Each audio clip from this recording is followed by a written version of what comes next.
Welcome to TOEIC Office Vocabulary Master. I'm Alex. And I'm Ben. In today's episode, we're building your vocabulary for the heart of the business world. Oh yeah? The office.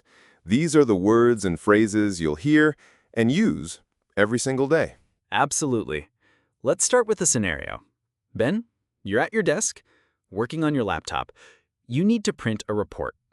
You grab a sheet of paper to test the printer, Okay? but nothing comes out. I know this one. I check the printer and I realize it needs a new ink cartridge. But as soon as I replace it, Yeah? I get the worst error message. Paper jam. It's a classic office nightmare. It really is, especially when you're working to a tight deadline. Deadline, that's a critical word. It's the final time or date by which a task must be completed. And a paper jam, well, that can easily put you behind schedule. So let's pause there. We've already used, laptop, a sheet of paper, cartridge, paper jam, deadline, and behind schedule. All in one very common situation. It shows how connected this vocabulary is. Now, let's talk about the actual work. A huge part of any office job is dealing with paperwork. And this doesn't just mean, physical paper. Right. It refers to all the administrative tasks like reports and forms. Right. And once you've drafted a report, you'll need to edit it for errors.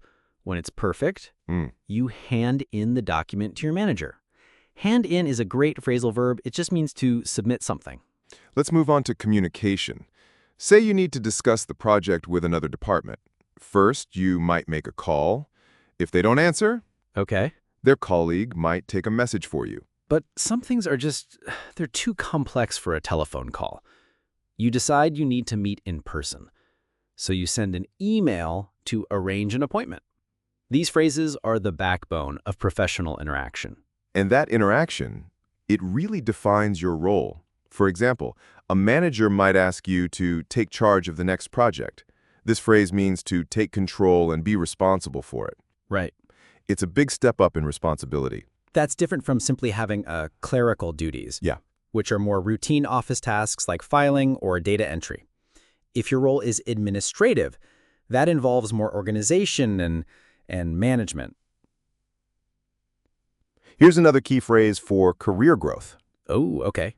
To take initiative.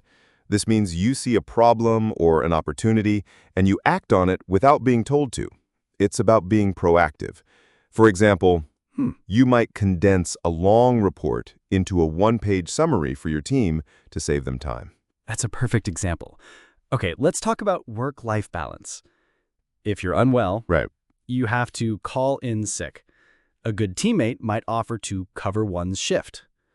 And after all that hard work, Yes. you will hopefully get to go on vacation. And in today's world, many people can telecommute, Yeah. meaning they work from a remote location, like home. This requires a lot of discipline, to manage your own day-to-day operations productively. Exactly. From a simple paper jam to understanding a whole corporate structure, Wow, yeah. like knowing a subsidiary is a company owned by a larger conglomerate. This vocabulary is essential.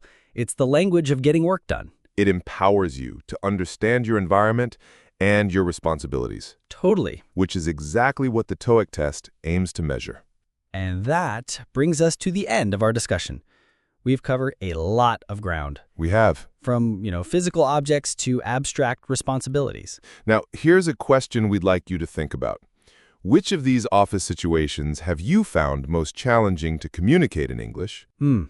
And which new phrase from today do you think will be most useful for you?